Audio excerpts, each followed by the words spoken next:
शिव पुराण के श्रवण की विधि तथा श्रोताओं के पालन करने योग्य नियमों का वर्णन। शौनक जी कहते हैं, महाप्राज्ञ या शिष्य सूत जी, आपको नमस्कार है। आप धन्य हैं, शिव भक्तों में श्रेष्ठ हैं।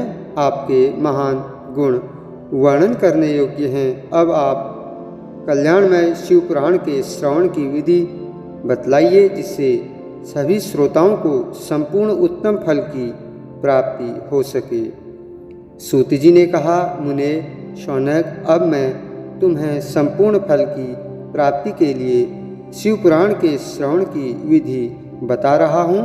पहले किसी ज्योतिषी को बुलाकर दान मान से संतुष्ट करके अपने सहयोगी लोगों के साथ बैठकर बिना किसी विघ्न बाधा के कथा की समाप्ति होने के उद्देश्य से शुद्ध मुहूर्त का अनुसंधान कराए और प्रयत्नपूर्वक सबको यह संदेश भेजे कि हमारे यहाँ शिव पुराण की कथा होने वाली है। अपने कल्याण की इच्छा रखने वाले लोगों को उसे सुनने के लिए अवश्य पधारना चाहिए। कुछ लोग भगवान श्री हरि की कथा से बहुत दूर पड़ गए हैं, उन सबको भी सूचना हो जाए ऐसा प्रबंध करना चाहिए।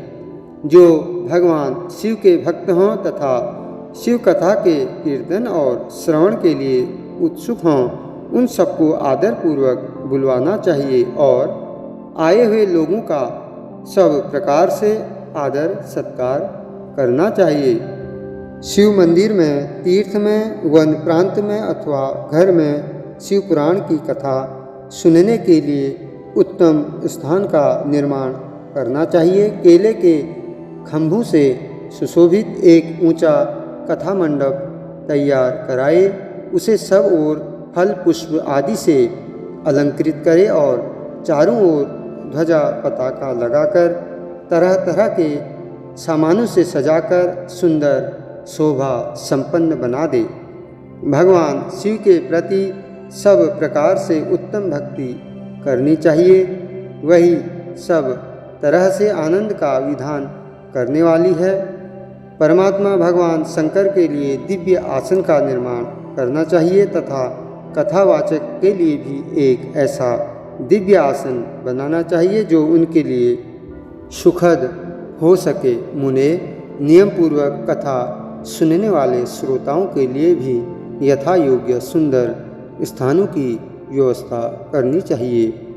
जिसके मुख से निकली हुई वाणी देहधारियों के लिए कामधेनु के समान अभीष्ट फल देने वाली होती है, उस पुराणवेत्ता विद्वान वक्ता के प्रति तुच्छ बुद्धि कभी नहीं करनी चाहिए। संसार में जन्म तथा गुणों के कारण बहुत से गुरु होते हैं, परंतु उन सब में पुराणों का ज्ञाता विद्वान ही परम गुरु माना गया है। पुराणवेत्ता पवित्र, दक्ष, शांत, ईर्ष्या पर विजय पाने वाला साधु और दयालु होना चाहिए। जो वक्ता और श्रोता अनेक प्रकार के कर्मों में भटक रहे हों, काम आदि 6 विकारों से युक्त हों, स्त्री में आसक्ति रखते हों और पाखंडपूर्ण बातें कहते हों, वे पुण्य के भागी नहीं होते। जो लौकिक चिंता तथा धन, गृह एवं पुत्र आदि की चिंता को छोड़कर कथा में मन लगाए रहते हैं, उन शुद्ध बुद्धि पुरुषों को उत्तम फल की प्राप्ति होती है। जो श्रोता श्रद्धा और भक्ति से युक्त होते हैं, दूसरे कर्मों में मन नहीं लगाते और मौन, पवित्र एवं उद्वेग शून्य होते हैं, वे ही पुण्य के भागी होते हैं। सूत जी बोले, शौनक, अब शिव पुराण सुनने का व्रत लेने वाले पुरुषों के लिए जो नियम हैं, उन्हें भक्तिपूर्वक सुनो। नियम पूर्वक इस श्रेष्ठ कथा को सुनने से बिना किसी विघ्न बाधा के उत्तम फल की प्राप्ति होती है। जो लोग दीक्षा से रहित हैं, उनका कथा श्रवण में अधिकार नहीं है। अतः मुने, कथा सुनने की इच्छा वाले सब लोगों को पहले वक्ता से दीक्षा ग्रहण करनी चाहिए। जो लोग नियम से कथा सुने, उनको ब्रह्मचर्य से रहना भूमि पर सोना, पत्तल में खाना और प्रतिदिन कथा समाप्त होने पर ही अन्न ग्रहण करना चाहिए। जिसमें शक्ति हो वह पुराण की समाप्ति तक उपवास करके शुद्धतापूर्वक भक्तिभाव से उत्तम शिव पुराण को सुने। इस कथा का व्रत लेने वाले पुरुष को प्रतिदिन एक ही बार हविष्यान्न भोजन करना चाहिए। जिस प्रकार से कथा श्रवण का नियम सुखपूर्वक सध सके वैसे ही करना चाहिए। गरिष्ठ अन्न दाल, जला अन्न, सेब, मसूर, भाव दूषित तथा बासी अन्न को खाकर कथाव्रती पुरुष कभी कथा को न सुने। जिसने कथा का व्रत ले रखा हो वह पुरुष प्याज, लहसुन, हींग, गाजर, मादक वस्तुओं को त्याग दे। कथा का व्रत लेने वाला पुरुष काम, क्रोध आदि 6 विकारों को, ब्राह्मणों की निंदा को तथा पतिव्रता और साधु संतों की निंदा को भी त्याग दे।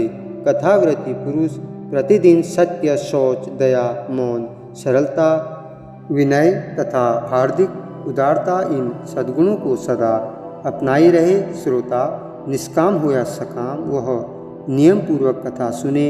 सकाम पुरुष अपनी अभीष्ट कामना को प्राप्त करता है और निष्काम पुरुष मोक्ष पा लेता है। महर्षि इस तरह शिवपुराण की कथा के पाठ एवं श्रवण संबंधी यज्ञोत्सव की समाप्ति होने पर श्रोताओं को भक्ति एवं प्रयत्नपूर्वक भगवान शिव की पूजा की भांति पुराण पुस्तक की भी पूजा करनी चाहिए। तदंतर विधिपूर्वक वक्ता का भी पूजन करना आवश्यक है। मुने यदि श्रोता विरक्त हो तो उसके लिए कथा समाप्ति के दिन विशेष रूप से उस गीता का पाठ करना चाहिए जिसे श्री रामचंद्र जी के प्रति भगवान शिव ने कहा था। यदि श्रोता गृहस्थ हो तो उस बुद्धिमान को उस श्रवण कर्म की शांति के लिए शुद्ध भविष्य के द्वारा होम करना चाहिए। मुने रुद्र संहिता के प्रत्येक श्लोक द्वारा होम करना उचित है अथवा गायत्री मंत्र से होम करना चाहिए, क्योंकि वास्तव में यह पुराण गायत्रीमय ही है। अथवा शिव पंचाक्षर मूल मंत्र से हवन करना उचित है। भक्तिपूर्वक शिव सहस्र नाम का पाठ अथवा श्रवण करें, इससे सब कुछ सफल होता है, इसमें संशय नहीं है। इस तरह विधि विधान का पालन करने पर श्री संपन्न शिव पुराण संपूर्ण फल को देने वाला तथा भोग और मोक्ष का दाता होता है। मुने शिव पुराण का वह सारा महात्म्य जो संपूर्ण अभीष्ट को देने वाला है मैंने तुम्हें कह सुनाया। अब और क्या सुनना चाहते हैं? श्रीमान, शिव पुराण समस्त पुराणों के भाल का तिलक माना गया है। यह भगवान शिव को अत्यंत प्रिय, रमणीय तथा भवरोग का निवारण करने वाला है। जो सदा भगवान शिव का ध्यान करते हैं, जिनकी वाणी शिव के गुणों की स्तुति करती है और जिनके दोनों कान उनकी कथा सुनते हैं, इस जीव जगत में उन्हीं का जन्म लेना सफल है। वे निश्चय ही संसार सागर से पार हो जाते हैं। भिन्न भिन्न प्रकार के समस्त गुण जिनके सच्चिदानंदमय स्वरूप का कभी स्पर्श नहीं करते, जो अपनी महिमा से जगत के बाहर और भीतर भासमान हैं तथा जो मन के बाहर और भीतर वाणी एवं मनोवृत्ति रूप में प्रकाशित होते हैं, उन अनंत आनंद घन रूप परम शिव की मैं शरण लेता हूँ।